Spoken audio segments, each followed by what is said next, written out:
Good afternoon, everyone, and good morning to the people in Japan, and then also good evening to the people the eastern side of Canada.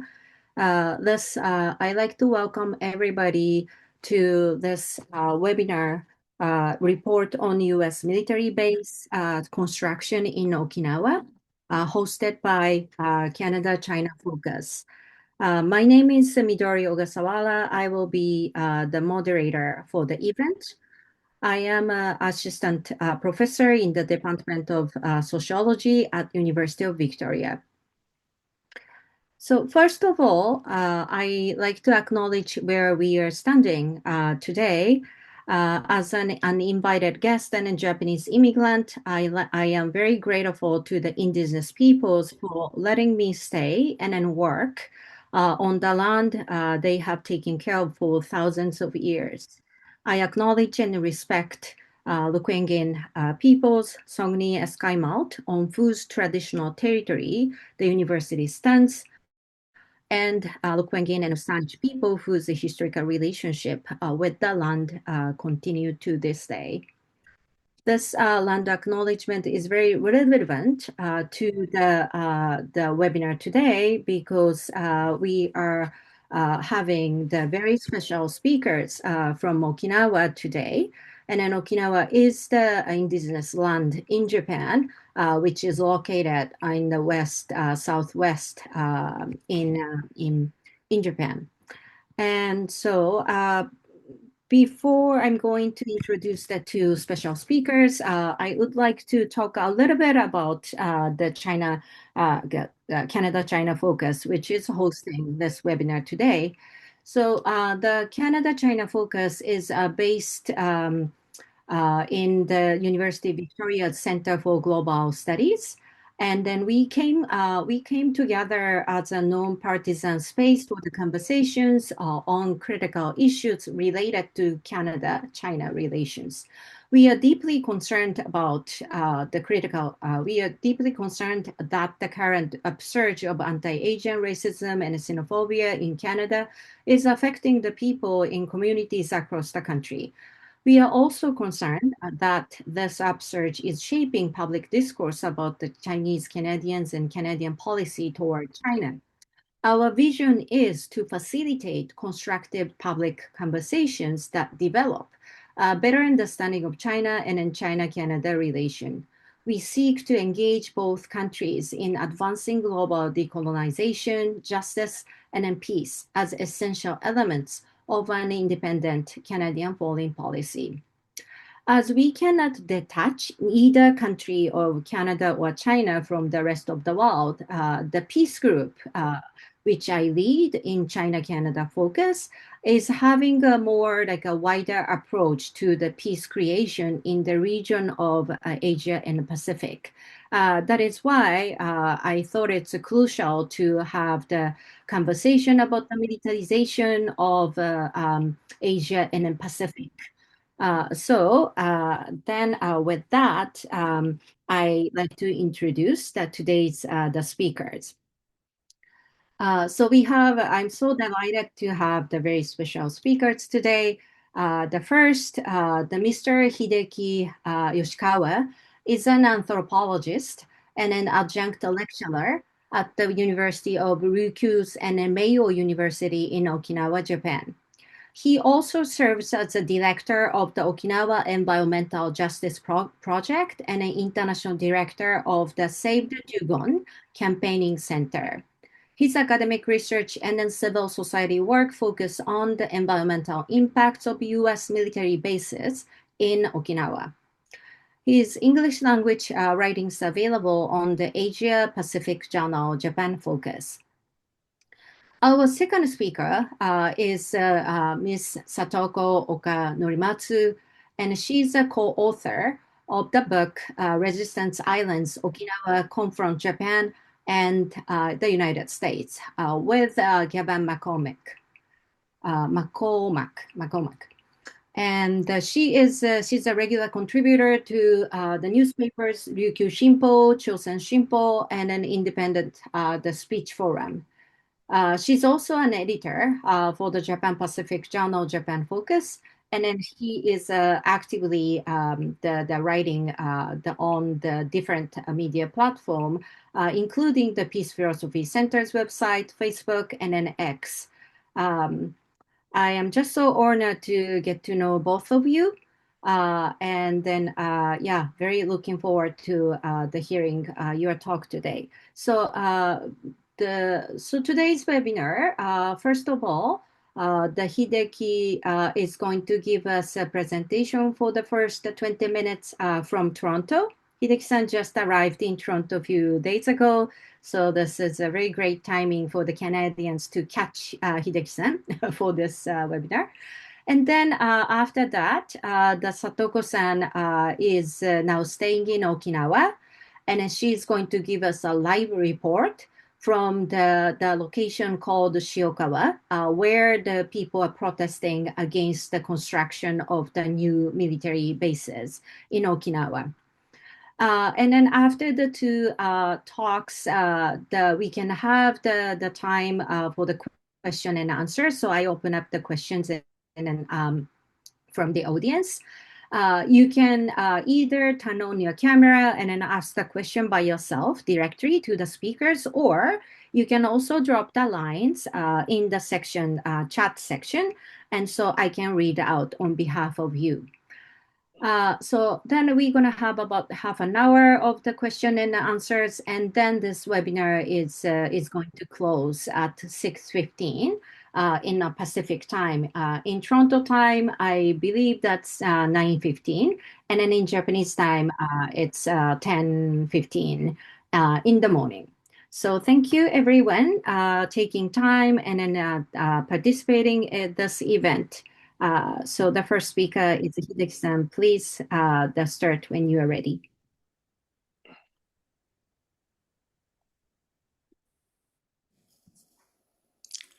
Okay, can you see my screen? All right, good, thanks. Yes.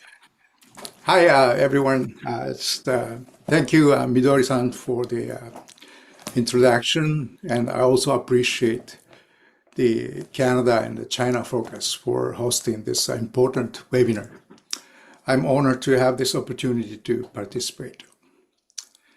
As most of you know, the world currently faces widespreading war in Ukraine, Gaza, Iran, and in many other parts of the world. And additionally, in East Asia, the tensions are escalating with the Japanese and the US governments fueling the rhetoric about the China threats or the Taiwan contingency. So it is very vital that we discuss the situations in our local communities, issues of war, militarizations, and the peace, how to prevent war, armed conflicts or violence. So I feel really privileged to speak about Okinawa's ongoing struggle against the US military presence in our homeland, and especially today regarding the Henoko base construction. At the same time, I must share that the people opposing the base construction, Henoko base construction, face immense challenges today. Just a couple days ago, I think, two boats carrying high school students capsized near the base construction site. Tragically, the captain of one boat and one female student died, and many others were injured. These students were participating in a peace studies tour, and these boats are symbols of the struggle, Okinawa's struggle against the Henoko base construction. This was a really heartbreaking and devastating accident. The people are now mourning and re-evaluating our own activism. With that, let me begin my presentation. Okay, let's see. Oh, does it move? Okay. So first, I want to start with where is Okinawa? As you can see on this slide, Okinawa is located in the Western Pacific. But from Okinawa's point of view, Okinawa is located in between the Pacific Ocean and the East China Sea. And as you can see, or you can guess, the Okinawa is closer to Taiwan or the Nanjing in China than to Tokyo. This location of Okinawa has been a blessing and also a curse. You will see what I mean by this. Okay, next, let's see. Ooh, there you go. Okay, now I will talk about a little bit Okinawa as many see it. So Okinawa is Japan's southernmost prefecture. We got 160 islands and 47 were inhabited. Got 1.4 million people. Subtropical climates, as you can see in the slide, the nice beaches, and we have a unique history and culture.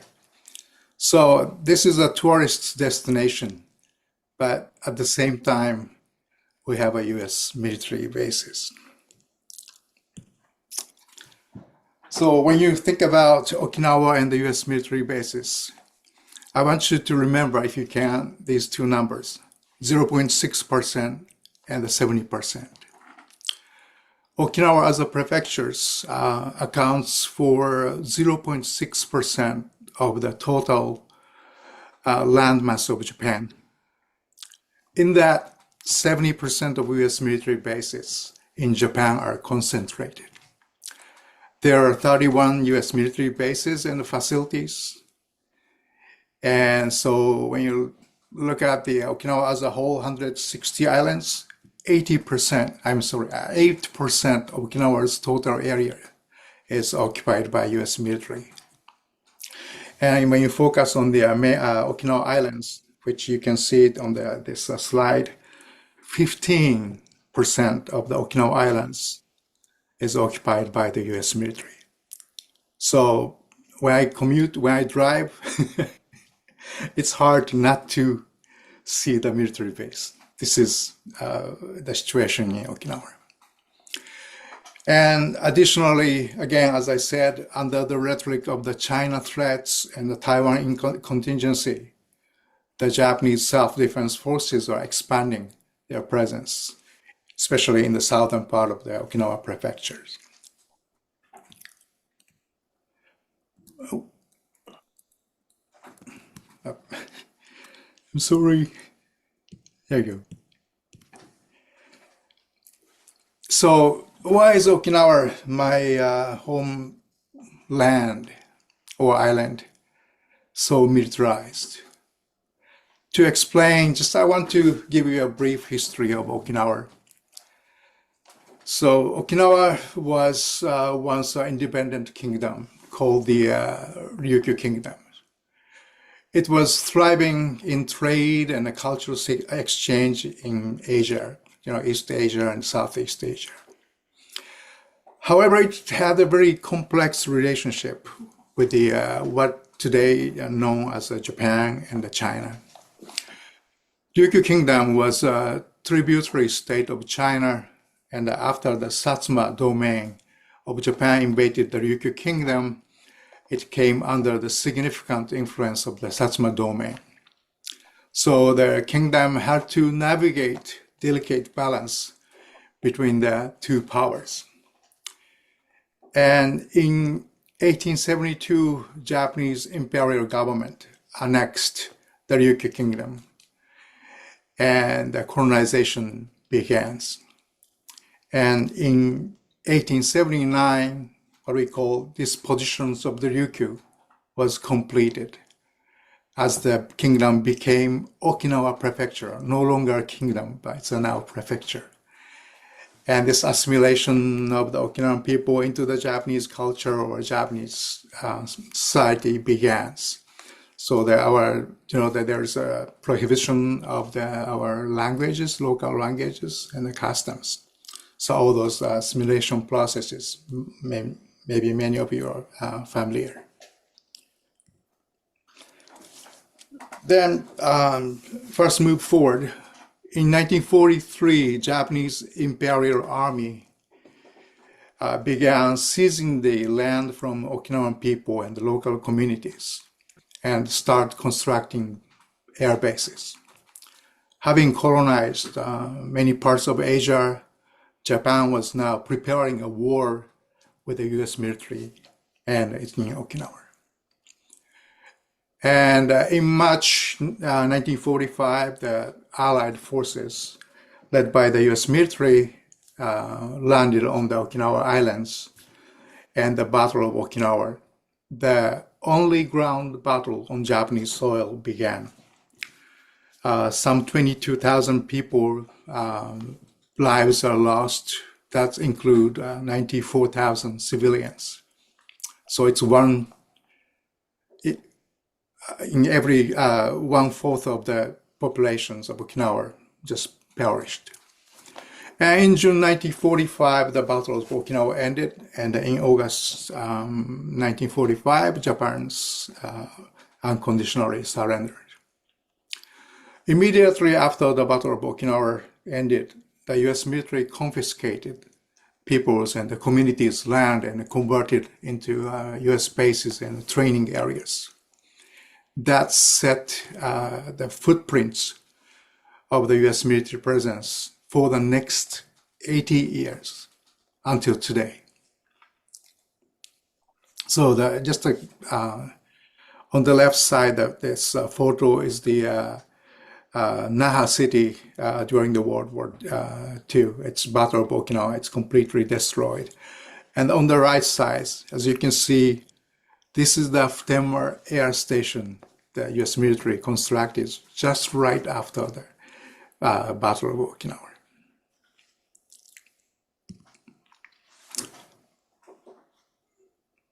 Now, in 1953, Japan regained its sovereignty, but Okinawa remained under the US military occupation.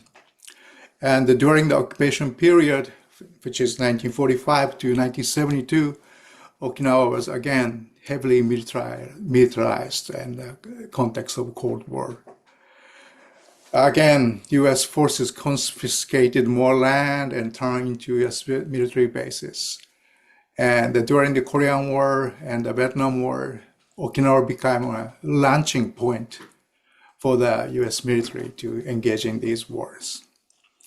So during that time, we have aircraft crashes, accidents, and violence, sexual crimes committed by US military servicemen became actually the part of the militarized Okinawa. That was very difficult, I think, a sad time. So, but that was a very complex situation. The Okinawa's economy relied heavily upon the US military. Still, we had the anti-US military sentiments and the protests that was prevailing throughout Okinawa.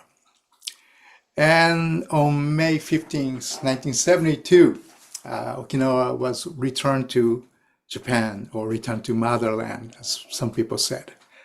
I was in the second grade, and I remember my parents and the teachers were so excited, they were saying, oh, now we will be living under the Japanese peace constitution. And they were hoping that the US military's bases would go on. But US military bases remained in Okinawa.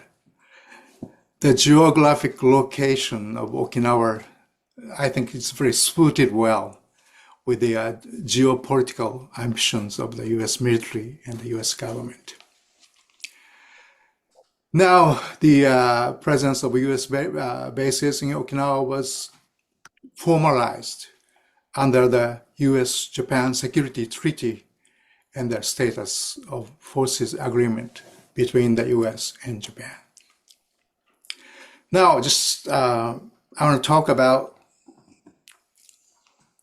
Henoko-based constructions. There you go. So Henoko-based construction, in simple terms, is the construction of an airfield at the Henoko-Ura Bay in Nago City for the U.S. military as a replacement of Tenma Air Station, which is situated in the crowded center of Okinawan City and poses various dangers to the local people.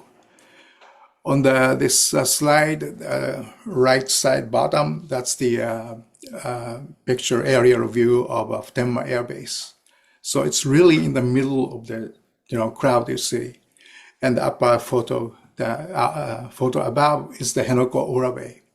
It's just they have like the camp schwa, but so the Henoko-based construction is like moving Tenma air stations to Henoko Ura Bay.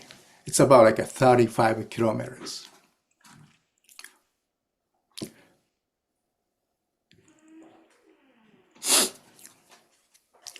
So what kind of dangers the Tenma air station poses on the local people?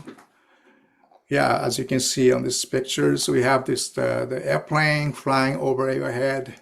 So noise pollutions from the U.S. military aircrafts we have, and the contamination of land and water with the chemicals like PFAS and PCB.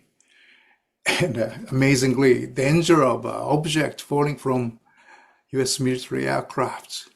It's a real danger. And aircraft crashes. Actually, in 2004, as you can see on the upper right side of the photo, helicopter crashed in the local university, Okinawa International University. So the Japanese and the U.S. government recognize these dangers of Tenma and decided to close it, but on the condition that a replacement facility should be built in a less populated part of Okinawa. This replacement facility project was not really a voluntarily or goodwill move by the Japanese or U.S. military, U.S. government. Instead, it was the response of those governments to the outrage of Okinawan people over the rape of just a 12-year-old local girl by 3 U.S. servicemen in 1995. So in 1996, both governments established the so-called Special Action Committee on Okinawa, SACO, and it proposed the plans to reduce the burden of the military presence bases in Okinawa, on Okinawa. And in 1997, the SACO decided that the Tenma will be relocated to Nago. And actually, I'm from Nago, so this is really, I'm taking it as a personal. So after some revisions to the original construction plan, by 2006, both governments had agreed on the current Henoko plans. Here we go. As shown on this slide, constructing the base requires reclaiming 150 hectares of the land. And the base, if it completed, will feature 2 V-shaped runways, each like 1,800 meters long. And it will accommodate over 70 aircraft, like Osprey, as you can see on the upper right the picture. And will include seaports functions. And additionally, it will be connected to the Henoko ammunition depot. This is the ammunition depots in the past, before the reversion, they stored nuclear warhead. So this is the Henoko base replacement, replacement facility. But let me talk about what is like Henoko Ura Bay, this area like. Yeah, there are like 4,000 people living in this Henoko Ura Bay area. So it's not really like, nobody's land. It's actually people live there, engaging in the fishing, farming, and other service industry. And Henoko Ora Bay, this water has supported local communities' livelihood. Interestingly, Henoko Ora Bay turned out to be one of the richest marine diversity areas in Japan.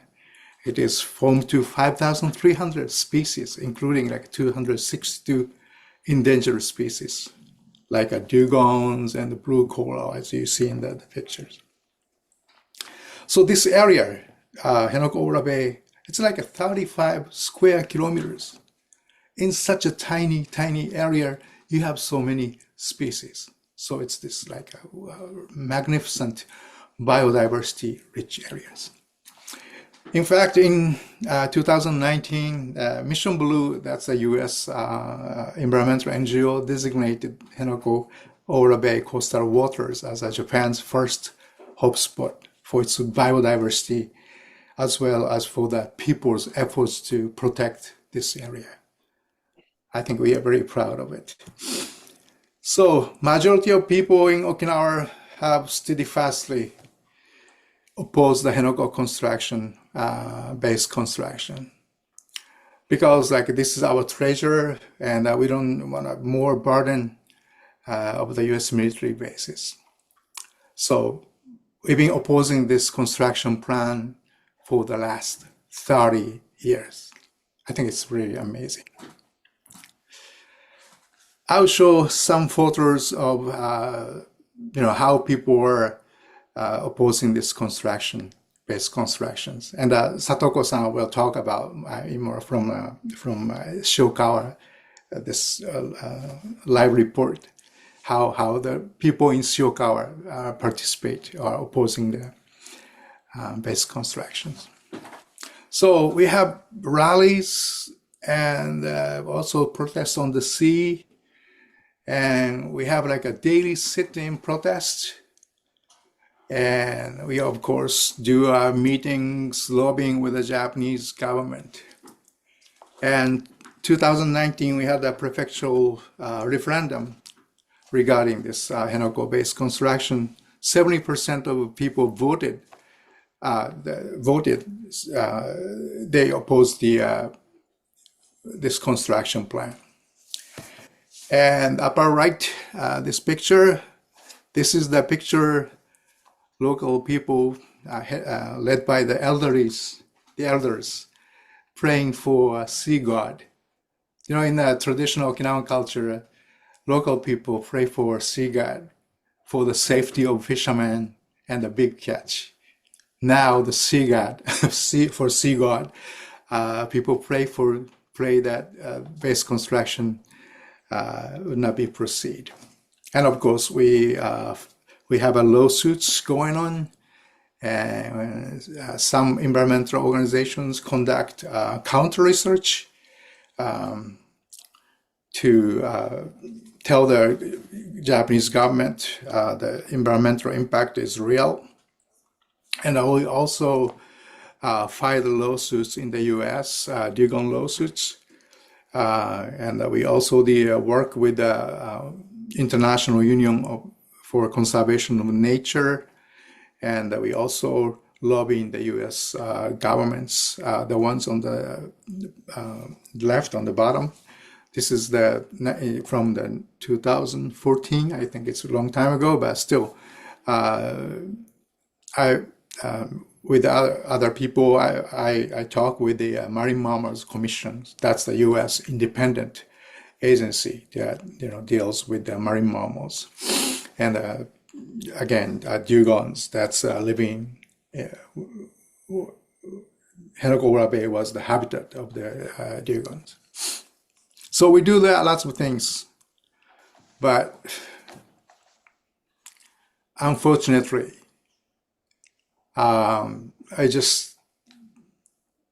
the construction has not been stopped. We are not being able to stop. Why has the construction not been stopped? Well, besides the Japanese government's total disregard for Okinawa's people of Okinawa's voices, And the inertia of this project, it's like it's been 30 years and the construction started. So there's an inertia. It's just really hard to stop. But I would say there are two main reasons. And one is political and the other is environmental. And both have legal implications. Well, the Japanese government, which is dominated by the Liberal Democratic Party, has been very maneuvering, their political pressures. And so they're working, putting the pressure on the locally elected officials, members of LDP, Liberal Democratic Party. They were elected on the platform of no to construction platform. They were elected, but under the pressure from the Japanese government, they just flipped their stance. And in 2013 December, then Governor Nakaima, I think he was also the LDP member, and he was also elected on the no to construction platform. He approved land reclamation for base construction. So, and then Japanese government conducted environmental impact assessment, and they concluded that the base construction and operation would not have any negative impacts on the environment. And since the construction started in 2014, and again, the Japanese government has been monitoring, they've been monitoring the impacts of the construction on the environment. Again, their surveys have consistently concluded that base construction has not adversely impacted the environment. So governor's approval for land reclamation was taken by the government, Japanese government, as reflecting the democratic voice of the people of Okinawa and making the construction legal. And the EIA and the monitoring conclusions, there's no environmental impact, satisfy the legal requirements for the governments to proceed with the constructions. So it's really a difficult situation right now, but now just quickly, I think my time is almost up. Oh, it's so I want to talk a little bit about this soft seafloor at the construction site. In 2019, Japanese government acknowledged the seafloor at the construction was extremely soft and requiring a significant reinforcement work. And this soft seafloor issues is becoming very, very big problems for the Japanese government. So because of this soft seafloor, and it's really hard to do reinforcement work. So currently, as you can see in the picture on the bottom, the land reclamation in the Henoko side is almost completed. It's like 25% of the total area that need to be land reclaimed. However, seafloor reinforcement work on the Ora Bay side is just complete only a 7%. So I don't know how long it's going to take, and the Japanese government now cannot provide a completion date. So, and the construction costs have been tripled. It's just an amazing project. So now, just where we are right now. So Japanese government continues construction for the base, Henoko base. And it just claims the Henoko is the only solutions to the FTEM's issues, and there is no environmental impacts from the base constructions. So because the base, Henoko base has not been, finished. It was supposed to finish by 2022, according to the 2013's, plan. So it's not finished. So the FTEM air station continued to operate and posing the dangers to people's lives and the environment. However, again, this feasibility of the construction itself is in question because of the soft seafloor. And very importantly, US Congress, they have expressed concerns. So this is very important. And so members of civil society remain committed to stopping this Henoko-based construction. And we need more international attention and support. And we need international pressure on the Japanese and US governments. Okay, that's all. Thank you for listening.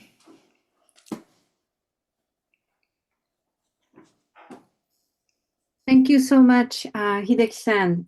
This was a difficult task. The past 150 years history in 20 minutes. So this was a very difficult and also important part of the history we should know about annexation and colonization of Okinawa by Japanese government.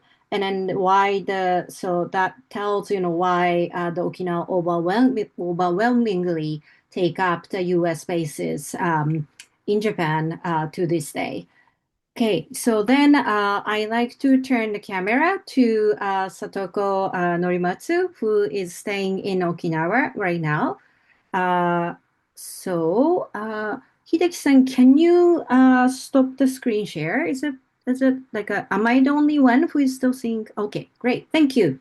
So then Satoko-san, yeah, please start the live report when you are ready. Thank you. Can you hear me? Yes, we can hear you well. Okay, first of all, thank you, Hideki, for a very thorough introduction. And thank you, Canada China Focus, and Midori, Georgia, John, everyone who came to this webinar to be with us today. And well, first of all, I already said first of all, I guess, second of all, I would like to express my heartfelt condolences for the accident that occurred on Monday in the waters of Henoko and Owura Bay, in which a high school student and one boat captain lost their lives. In mourning, people in Okinawa have temporarily suspended their protest activities. As a result, my original plan was to broadcast live the protest site. Our struggle with the dump trucks and the Okinawa Defense Bureau staff members and security guards and riot police. People have been injured, broken fingers, things like that have happened. A couple of years ago, there was even a death at this other site called Awa here. Anyway, in mourning for the victims of the Monday incident, all protests have been suspended. However, citizens have still gathered here today in the hopes of informing people in Canada and around the world about the current situation in Okinawa, especially here at Shiokawa.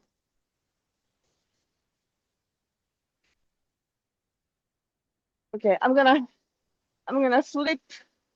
Okay.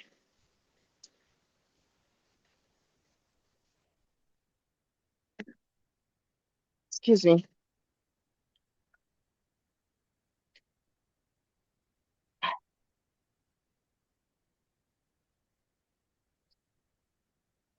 Oh, can you see the construction site?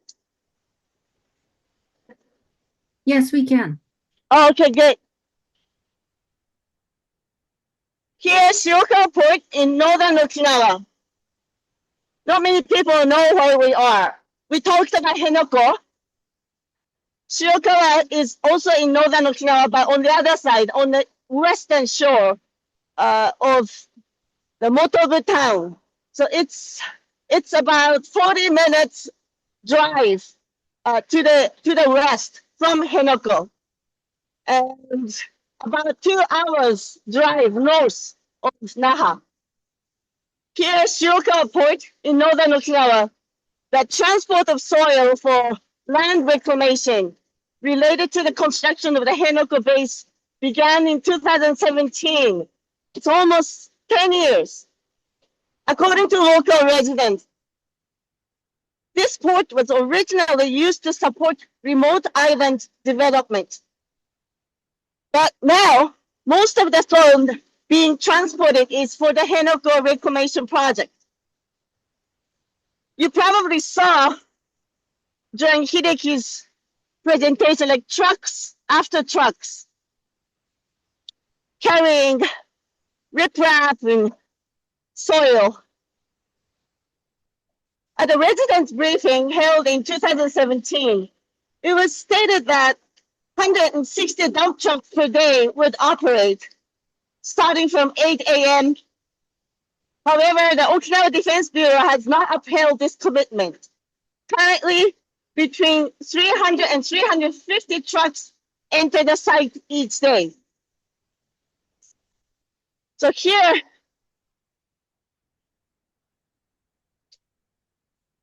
well, but even so, the number has been kept at that level thanks to the slow walking protest actions carried out by the people here. I'm going to introduce later. These citizens stand here every day without fail from 7 a.m. to 5 p.m. At this other our pier site from 7 a.m. to even 8 p.m. recording the license plate numbers of incoming vehicles, counting. According to them, if these slow walking protests did not take place, as many as 900 trucks per day would be entering. To prove that point, because of the accident, since yesterday, our protests have been suspended. And yesterday, 560 trucks came through. It's not easy for the Defense Bureau to, suddenly increase the number of the trucks. But even overnight, they increased the number of trucks to the double. So imagine if you let it like that, they're going to get back to 900 a day again. But because of these citizens, right now it's 250 to 350 a day. I'll show you here. The soil is loaded onto grab dredger barges using conveyor. You can see the belt conveyor, I hope.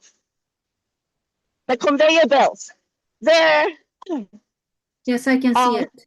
Yeah. And over there, it's hard to see from here right now, but on the other side, there are 6 berths at this Shiokawa port. Anyway, over there, soil is it's a riprap, or these stones. Riprap is first unloaded from the quay onto flat barges, and once they are fully loaded, the riprap is transferred offshore to grab dredger barge waiting at the sea. So these vessels then travel around the northern Okinawa island and head toward Henoko and Oura Bay. So all these stones and soil, it's a huge pile on Henoko base waiting to be thrown into Oura Bay. But as Hideki explained, because of the technical difficulty of Oura Bay, they haven't even been able to start yet. But yet, these thousands of trucks are transporting soil and rocks every day to get ready for the reclamation of Oura Bay. Okay, now let's turn around again. Okay, it's raining right now.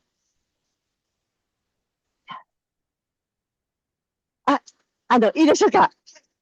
ちょっとここ映ってますけども。はい。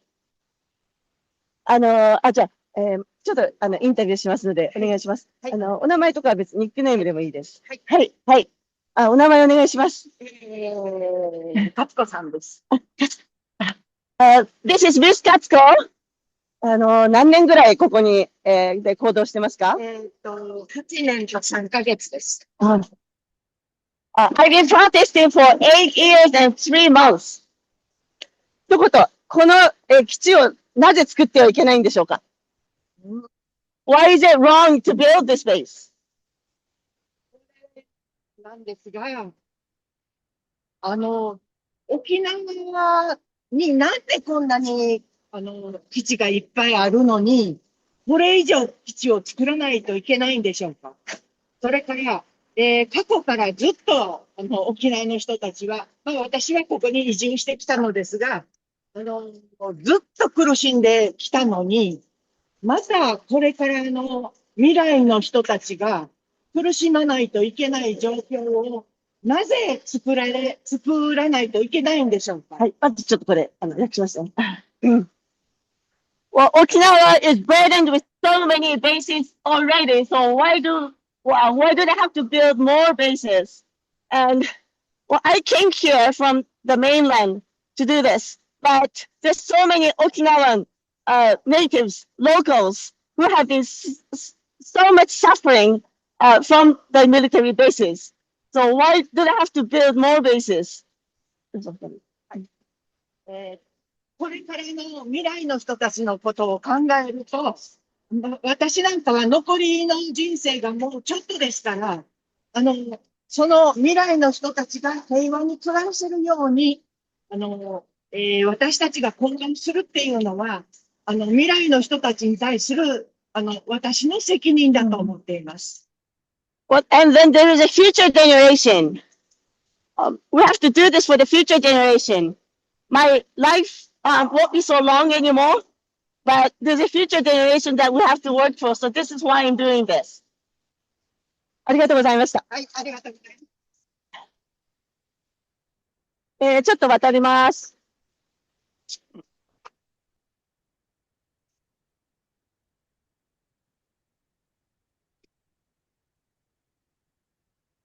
Sorry, because of the rain, things are getting very messy. Okay, yeah. Oh. ちょっとこの I'm crossing a road. Yeah, thank you so much, Satoko-san. Yeah. Be careful about the It's tracks. pouring rain. Yes, Yeah, yes, and then yes. also the rain. So 渡っていいですかこれが行ってから渡る。Okay, the road that I'm crossing right now is a road that people slow walk. I had to train myself for a whole week to walk as slow as those activists, veteran activists. It's not easy. And as you can see, there's rain, there's wind, and it's scorching hot in the summer. And people do this still. Okay, here, again, activists. I'm going to talk to this lady. お名前、あだ名でもいいですけど、お願いします。原田美希子です。My name is 原田美希子。これ、どれぐらいこれをやってますか8年と3ヶ月。1年3ヶ月。でも、辺野古の運動はもっと長い。20年。I've been doing this again for 8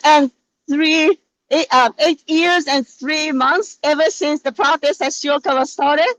But since the Henoko plan started, that's more than 20 years. 原田さんにとって、なぜこれをやってますかこれは私たち人権は大丈夫です、大丈夫です。はい、はい。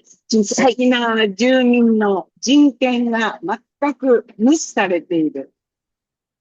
The human rights of people in Okinawa have been totally neglected. いいですよ。沖縄県民は、基地はすべて反対してきました。一つの基地も受け入れを許したことはありません。常に反対運動がありました。しかし、日米政府は何の私たちの許可も得ずに、基地を作り続けて今に至っています。People in Okinawa, we never wanted any base. We always opposed every base construction. But the Japanese and the US government neglected our opinion, and they just forced through the construction.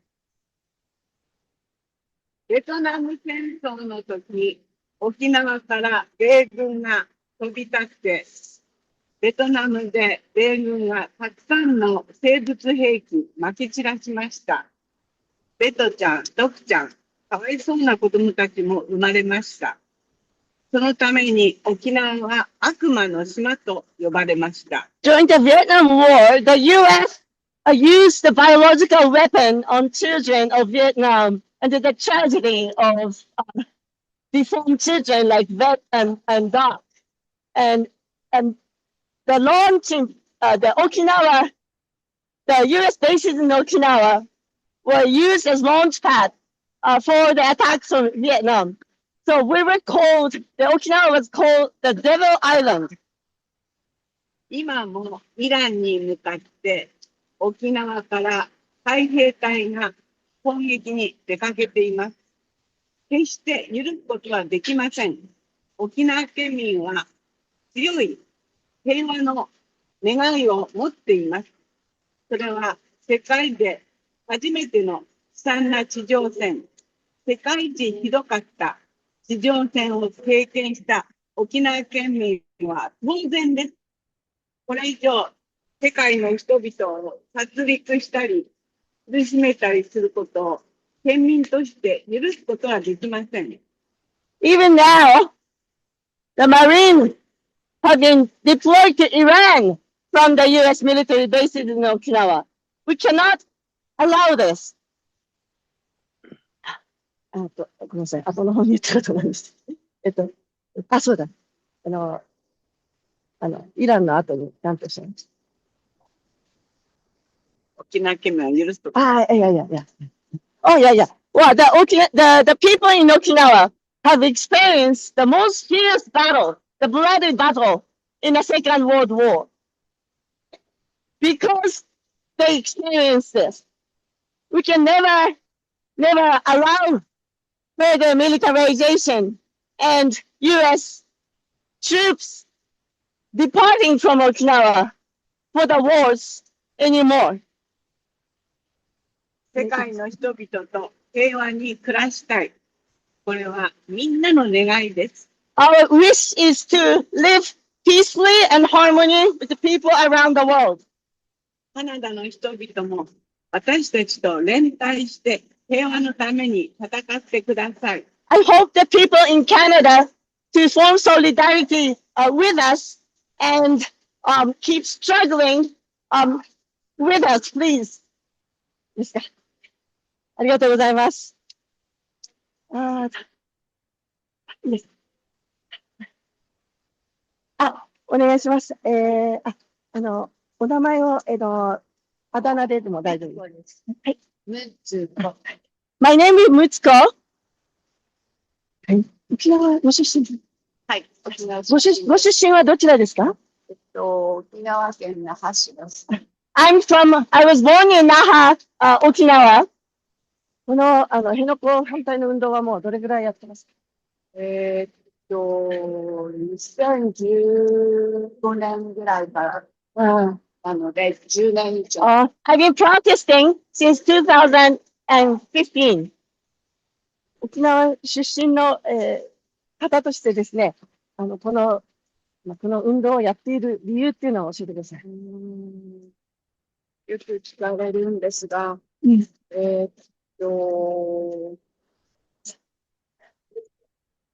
私は小学校、中学校、高校の時に、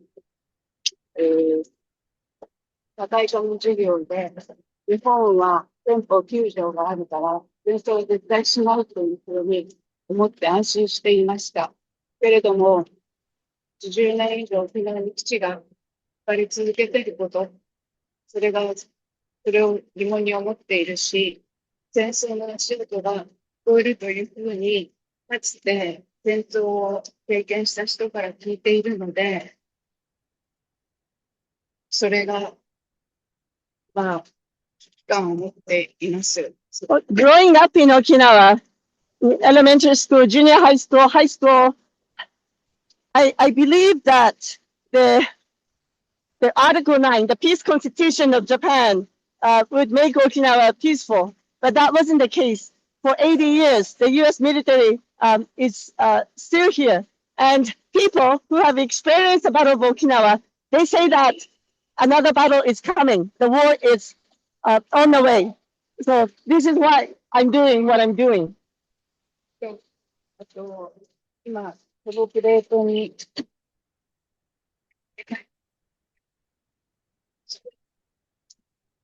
これそうなんですけれども、自分自身のためにやっています。これは、沖縄の人々の思い、人権、平等、それが必ずしもされていないというふうに思っていて、それ黙っていることは、まあ、自分自身のために、まあ、自分自身を許すことができないということになるんだろうなと思っています。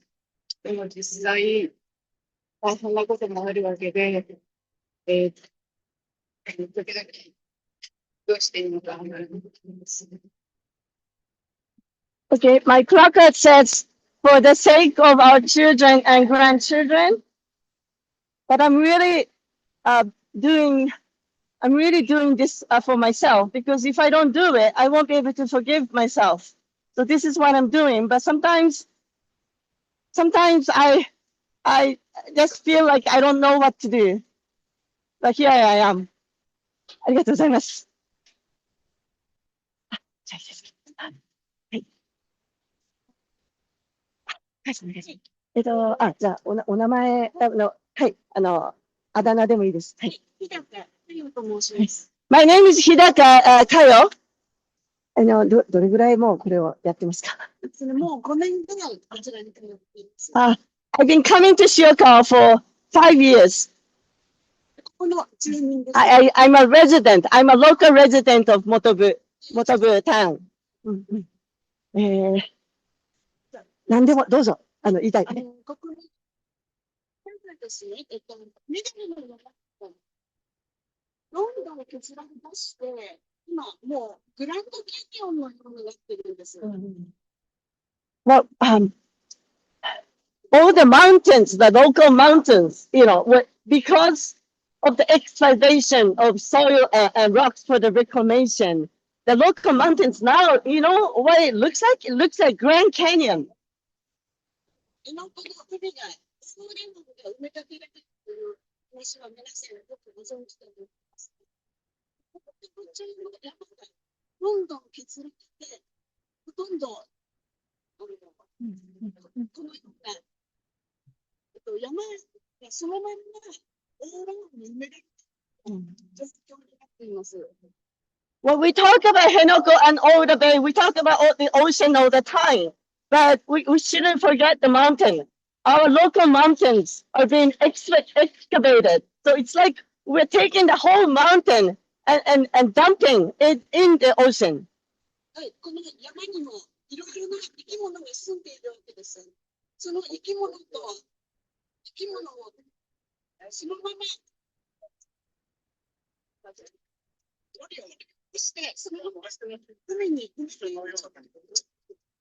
So what they're doing is these local mountains and hills, they have rich biodiversities. There are so many animals there, but they're just grabbing these soil along with these animals, species, and then dumping them in the bottom of the ocean. That's what they're trying to do. 大丈夫です。はい。ありがとうございます。もう一人。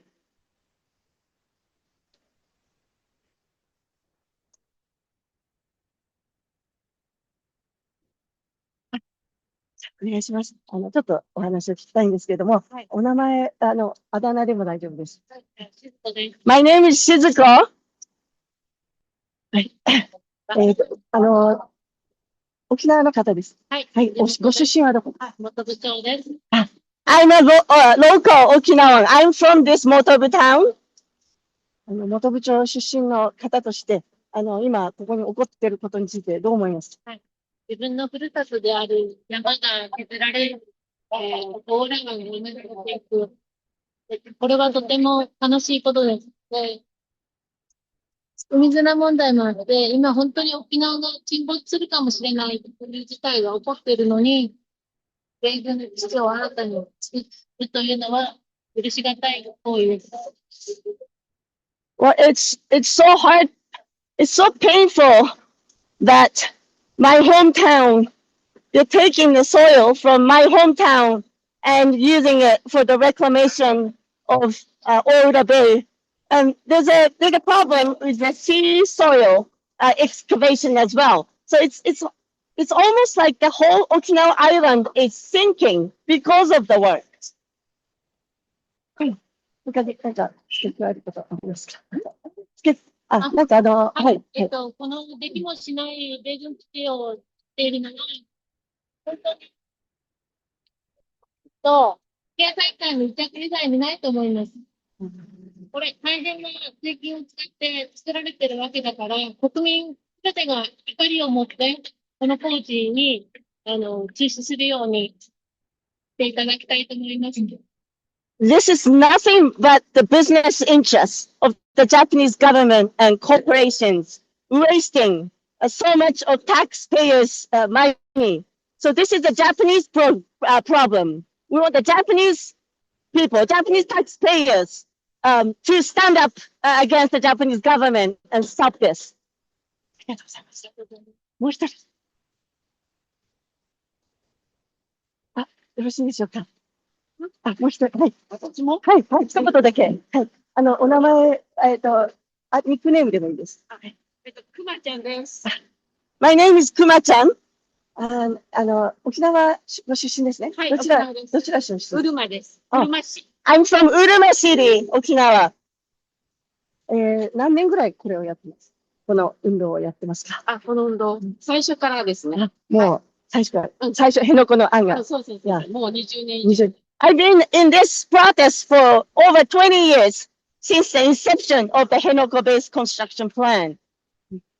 うるま出身の方として、沖縄出身の方として、この現状をどう思いますか？何でもご自由に。はい。沖縄をこれ以上、基地の島として、許せない。やっぱりこれ以上、奴隷扱いをしてほしくないっていう思いでここにいます。なので、一台でも1分1秒止めて、工事を遅らせたいというふうに思ってます。I don't want Okinawa to be an island of bases anymore. And we don't want to be slaves anymore. This is why I want to slow down this construction. Even 1 minute, even 1 second. This is why I'm here. ありがとうございます。Okay, thanks so much. I think I've taken a lot of time. I should probably end here. Thank you so much, Satoko-san. I Thank you. really appreciate you and then all the people you interviewed today in a very, the bad weather, and then also the having the very challenging moments for the protest. So thank you very much for all the people who answered to your question, and then also the simultaneous translation. I know how hard it is, so thank you so much. Satoko-san, I really appreciate it. I see the so many the praises in the chat at the moment. Maybe you didn't have a time to look at it, but the praises for you and then also the activists. So thank you so much. Thanks so much for listening. Yeah, if you can stay online, I think the people may have some questions. Yes. Yeah, that would be great. Thank you. Okay. So, this is amazing. I don't think the Japanese media come to the site of Shiokawa often. and neither the international media. So probably for all of us, this would be the first time to see the site and how people have been taking action everyday basis for civil disobedience and then also the peaceful protest. I had some experiences to be the U.S. base movement in Okinawa, which was not in Hishikawa, but in Henoko and then also Takae, it's the northern part of Okinawa as well. And then I know the most of the people in North America, both in Canada and in the US, have never ever seen how people are really taking action on daily basis. They're taking the risks as well. Okay, so then this is a very rare and an important opportunities. We can ask questions to the very knowledgeable speakers as well as the people inside, possibly in Shokawa. Okay, so then if anyone is ready to ask question directly to the speakers, please raise your hand, and then you can ask question.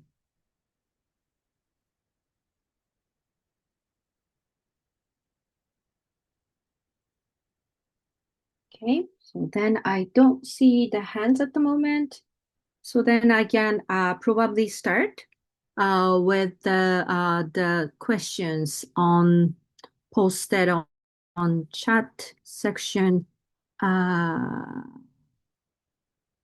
Okay, here's one question about how many of the 31st Marines are sent to Gulf of Hormuz?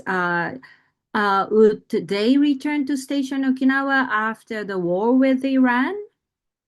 That's I think this is one of the protesters mentions the Okinawa base has been frequently used by the U.S. The Marine to dispatch to go to the Middle Eastern area, including other parts of Asia as well. But so I think this question is meaning about this time of the U.S. Israeli attack in Iran. So that any soldiers are sent to Gulf and then they coming back to Okinawa. Does anyone can respond to this question? Yeah, I actually answered to the person who asked these questions. So my information comes from the newspapers, actually the different newspapers. So according to the Japan Times, 2,200 Marines from this particular group have been sent to the Middle East, Iran regions. I'm not sure whether how this operations works there. They will come back directly after they engaged in the battle or whatever. Whether they will come back to Okinawa or they will go back to their own the mainland, the U.S.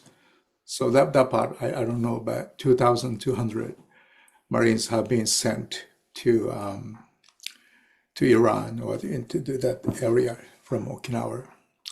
And I want to mention that it's very, it's kind of, I feel very, what do you call it? Often feel very strange because the war happens. Do you know that trainings in Okinawa decrease? Like before I think the Iran war, the war in Iran intensified.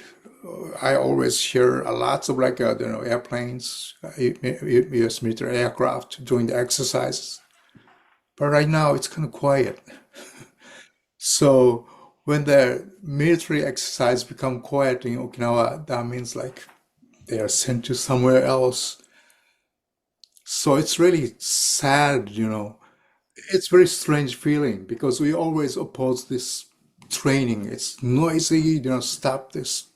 But when it stops, now I know they are sent to fight. So yeah, it's just it's very sad situation. Yeah. So Thank you. Next question. have the protesters been met with any violence? I think this one I also sent the links. Yes, when this construction started, actually the confrontation between police and the protesters, or the coast guards and the protesters, often become very violent. Yeah, like especially on the sea, some protesters got injured, thrown out into the water. That's really, yeah. I think it's become, it could become very violent. So, and I think there are some occasions that the protesters filed the lawsuits against the Coastal Guard for their violent actions. So, Right. and Yeah. there's actually YouTube videos recording the confrontation between the protesters on the sea and the Coast Guards. Yeah, and also there on the land too.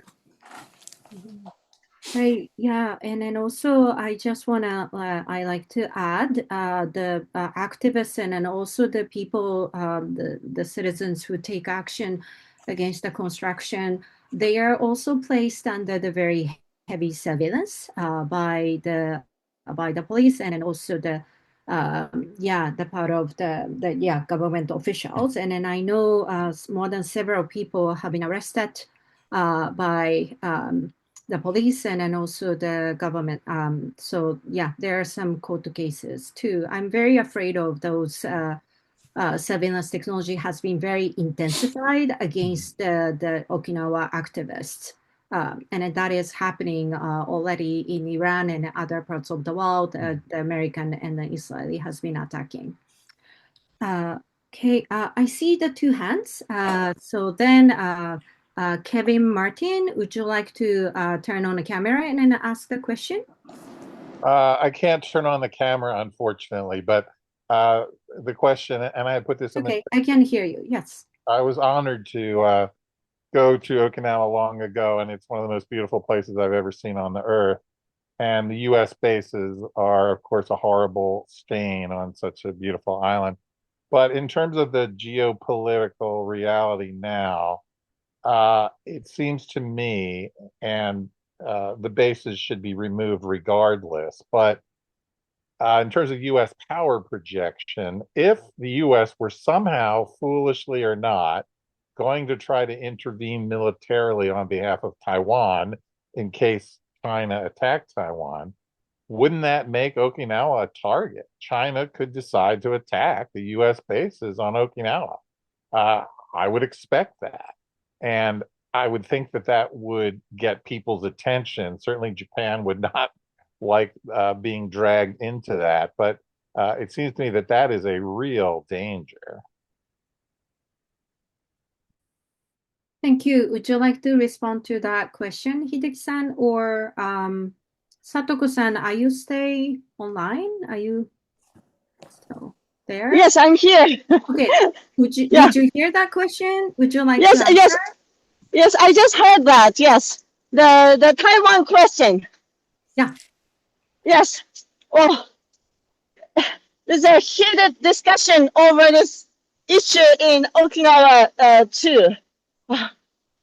Mostly because the mainstream media is turning fear against China. You know, like a lot of people actually believe that China wants to, like, so-called attack Taiwan. China has no reason, no motivation to attack Taiwan or Okinawa or Japan. There's never any evidence. It's the U.S. so-called intelligence that came up with this 20 Davidson window of whatever 2026, 2027. You know, China will be ready to incorporate Taiwan forcefully.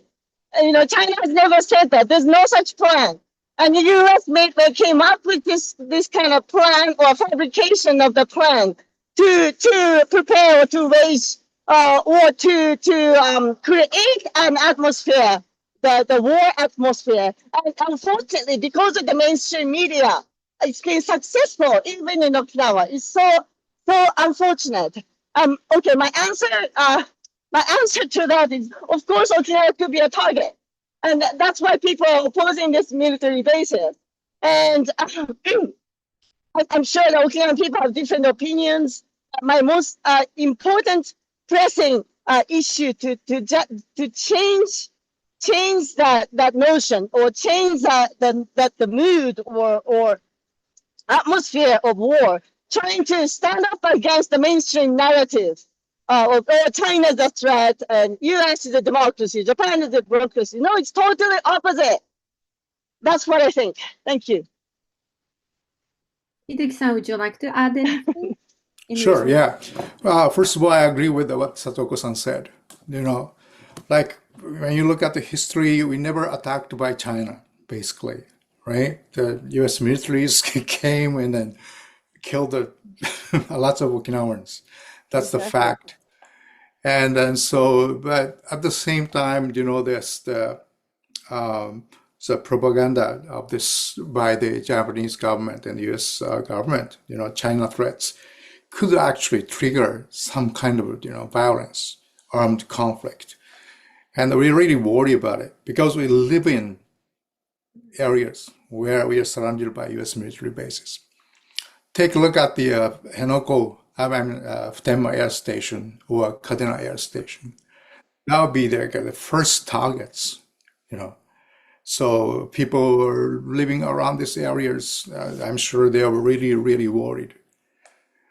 So it's scary thoughts to being attacked. But right now, if you see the news footage or the videos from the Iran or Middle East countries, you will see that U.S. military bases being attacked actually.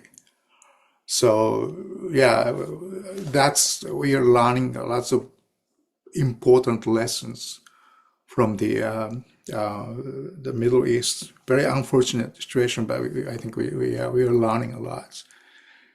And as Satoko-san said, we really need to talk to people in China or Taiwan. You know, we need to communicate, and because the mainstream medias, yeah, they are really supporting the government's, you know, their propaganda. So. Thank you. So the time is now 6:18 in Pacific time, so it's supposed to be closing. However, with the pre-approved permission with the two speakers, in case we have the more questions, we can continue this conversation for another 10 minutes. So if you have a plan to do something else, you know, after 6:15, please feel free to leave, but we can continue this conversation for the next 10 minutes. Okay, so Joyce is waiting for the question, right? Joyce, please. So I have two questions, and I'm wondering if you could clarify the funding, whether it's it's jointly funded by U.S. and Japan, and whether it's like a proportional kind of arrangement, and does it have to be renewed on a annual basis? I'm just wondering, I think somebody had suggested that the U.S. had some concerns about the seabed floor and you know the integrity of it. And then my second question is the recording of this video, the recording of this presentation, are we free to share that with anybody? Or how Midori, I wonder if you could just comment on that, because there are people that I would like to send, you know, I'd like to send the link to people in my circle of people in my life. Okay, yeah, with the permission of Hideki-san and then Satoko-san, I think we can share this link. I think we normally share the link of the recorded event with the people who registered. So I think, if that is fine with the two speakers, you can share the link with others later. Okay, so then Hideki-san, would you like to respond to the question Sure. about the funding? Okay, the funding, right? So, according to the status of forces agreement between the Japan and the U.S., the Japanese government needs to provide facilities. So the construction of the Henoko base is bared by the Japanese government or the Japanese taxpayer. So that's one of the reasons the U.S. government or U.S. military doesn't really care about whether, this base will be completed or not. Because as far as the construction part is concerned, it's the Japanese government basically pays for the construction. Once it's moving to operational stage, the U.S. military, they may have to pay, repairing like runways or something. But as I said before, again, the soft seafloor, the issues that surrounding the soft seafloor is very critical, actually. In June 2024, Congressman from Guam, James Moylan, he sent actually the U.S. Governmental Accountability Office to study this, whether the details of the seafloor issues, because according to his letter, he doesn't trust the Japanese government assessment. Because the Japanese government always say, okay, this is feasible. They can build the base. There will be no problems. That's basically the Japanese been saying, right? But U.S. This particular congressman, he was really concerned actually whether this base seafloor reinforcement work is feasible or not. Okay, 71,000 piles, sand pile has to be driven into the seafloor. So it's very, very difficult, and it will take such a long time. So, and then, although Japanese government cannot give an estimate of the, when this will be complete, but one estimate I got from the U.S. military is, as the earliest, 2037. So 10 more years, but the earliest, if everything goes well. But I don't think that would be, I think it will take longer, or in my opinion, it's really, it's almost impossible to build at the base. Thank you. Yeah, there is a repeated pattern of this. Like they say first the budget is 1 billion, then it turned out to be 2 billion, 3 billion. It's always like it's like a nuclear facility. You end up with more money, and then actually that's Japanese taxpayers' money. I think President Trump was completely misunderstood about this. The Japan has to take up some responsibilities, but actually that's the Japanese people who are paying for that U.S. facility. Okay, so because we have only 6 minutes to go, I just like to read out all the question we have so far on the chat, and then Hideki-san and then Satoko-san respond to some of the questions, or you can also say the final words for the audience. Okay, so the first question here in chat is, thank you so much for taking time to cover this. What does pan-indigeneity means to Ryukyu people? So what is, the question is pan-indigeneity, how the people in Okinawa take this term. And then the next question was, would it be possible to please, sorry, no, this is not the question. Other questions, have there been any the changes with the military in Okinawa from policies directly related to the current belligerent, the Department of War administration? And the second question, given the Canadian in attendance, has there been any collaboration between the indigenous movements in Canada and on Okinawa? Okay, then the next question is, can Hideki or Satoko say anything about the international solidarity actions, activists from Korea or elsewhere visiting Henoko, or Okinawa activists going abroad for solidarity action? That's another question. And then maybe this is the last. How much, if at all, does base construction still contribute to the economy in Okinawa? There are some people who depend on construction jobs provided by the US military.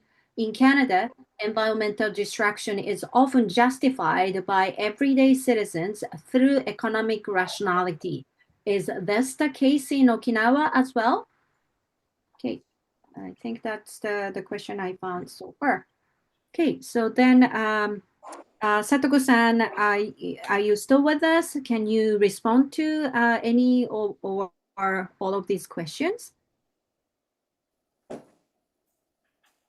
I can't hear Satoko-san. So, maybe the connection is not. Oh, sorry. Maybe I'll let Hideki go first, and I'll come after. Sure. Yeah. Then please, Hideki-san, go first. All right. Okay. This indigenous issue is very important, actually. Okay. As I said, this assimilation process was so strong. Although I think as an Okinawan, I see myself as an indigenous person. And when you look at the UN definitions of indigeneity, it fits well, right?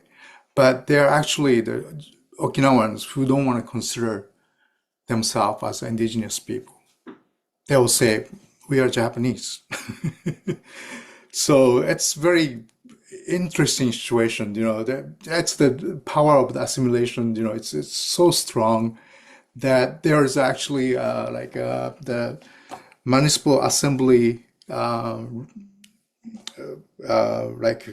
adopting the resolutions that accusing the UN because the UN reports, because some UN reports consider Okinawa as indigenous people. So it's really very difficult for some people, difficult situation. But again, as an Okinawan or as an indigenous person, I'm working with the Convention on Biological Diversity. This convention is in the Montreal, actually. It's based in the Montreal. So in that convention, they really talk about indigenous, contributions and indigeneity. So we are in the past we collaborated with some indigenous peoples to send letters or issue their statements. So that's kind of actions we do as an indigenous person in the framework of indigeneity. Also as an example of international collaboration. So, and I'll answer one more. This economy, yeah. You can see it actually, how this economic incentives really changed people's mind, or just Satoko-san was talking about many trucks carrying earth and soil, to dump it into the oceans and the Henoko Bay. Who are the truck drivers? Okinawan people. Yeah. So, and I'd say it's good money, actually. Yeah. And there are sad realities like the Henoko Fishing Association. They used to go out in the waters to do fishing. Right now, what they do, they offer their boats so that surveillance people from the Japanese government, they'll they will be on the other ship, fisherman's ship. So instead of going fishing, they'll do the surveillance work or provide the ships for surveillance work. So economic incentives is very, very, very strong. So that's something, that's the part we really have to pay attention to. And actually, we are struggling actually. How to deal with this type of issue, right? We cannot offer any money, to the truck drivers right now. So, but it's a good question, and it's really points to the reality of this militarizations. Money talks a lot.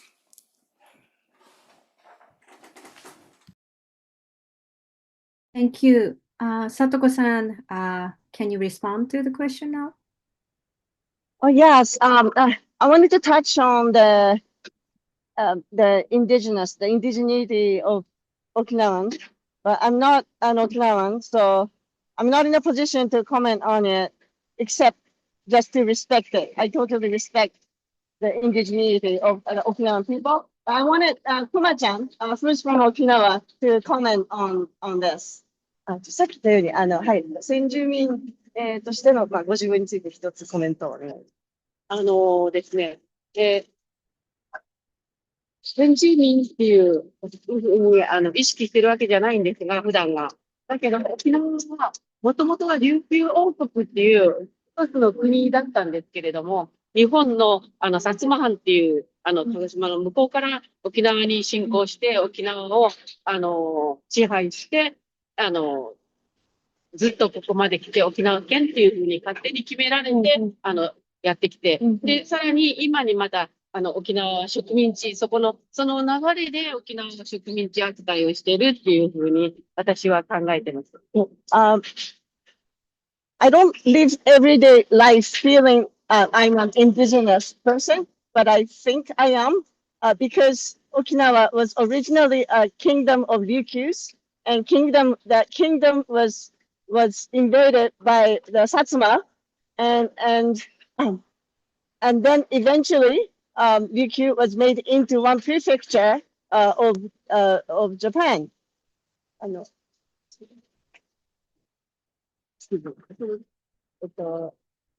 併合されて日本になって、それで、その後の、その後からずっと沖縄を植民地扱いして、がずっと今に続いて。Ever since Okinawa was made into just one prefecture of Japan, the colonization still continues till today. だから先住民族であるっていうような先住民族として反対して。独立したい。日本から。As an indigenous Ryukyuan, I want Okinawa, Ryukyus, to be independent from Japan. That's what I believe. Was it okay? Yeah. Thank you. Satoko-san, would you like to respond to any other questions or maybe final words? Yeah, well, there were so many questions. I don't know which one to pick, but as final words, maybe just to continue on that Taiwan question, I think it's a critical moment in history, especially that we have the Prime Minister Takaichi, who is at the forefront of the warmongering against China. As you all know, last November, she made a statement in the parliament that Taiwan emergency, Taiwan contingency will be existential threat for Japan that will allow the use of collective self-defense force, which is to fight the war hand in hand with the United States. So she made it clear, and violating the years, half a century promise by Japan, that Japan respects Taiwan in the inherent territory of China, and this is how China forgave Japan from late 19th century to mid 20th century. What Japan did to China, the colonization and atrocities, and Union 731, Nanjing massacres, so many other massacres, and military sex slavery, it's just an unforgivable war crimes. They are forgiven on the basis of the promise that Japan will never invade China, never interfere with Taiwan. So here, it's like we're back in 1945 or before. And Japan hasn't changed that position. And we've been trying very hard to get her to retract her statement. But it's fundamentally changed the security situation in East Asia. And, right now, Takaichi is in the US talking to Donald Trump. And the US government is totally okay with it. In the national security strategy or national defense strategy, US says that, oh, we don't want confrontation with China, but we will let allies to do the dirty job, so-called burden sharing. And that's exactly what is going on. And, the war against Venezuela, war against Iran, the ultimate goal is China. So we have to be really vigilant. And I don't want my country Japan to ever to wage war or participate in a war against China again. So I want to form solidarity with all of you in the Pacific, Canada, China, the US. Thank you very much for listening to me and all the activists. And it's such a privilege to share this space with you. Thank you so much. Thank you. It's such a privilege on our side to have all this, very extraordinary communication with the people who are standing in Ishikawa today. So thank you so much. Thank you. My heartfelt thank you. And then my heartfelt thank you to Hideki-san as well. Thank you so much. So before closing the session, I like to thank you all to attend this event, taking time to stay until the end. I hope you learned new things and then, the more closely understood what is happening in the Pacific and then also in Okinawa.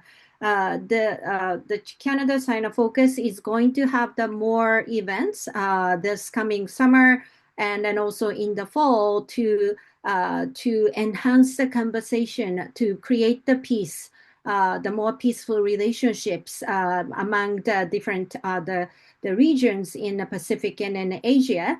So just to share, the next event is this.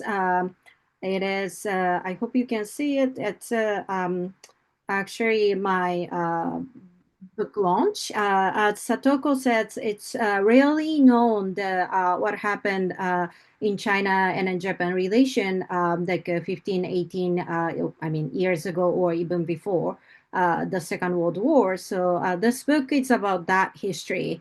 The Japan used a lot of the invented surveillance technologies when they occupy Northeast China. Just you see the war in Iran, all these kind of the surveillance technologies are mobilized to attack the innocent people on the ground. The Japan did the same thing in China, as just the Satoko the clearly said.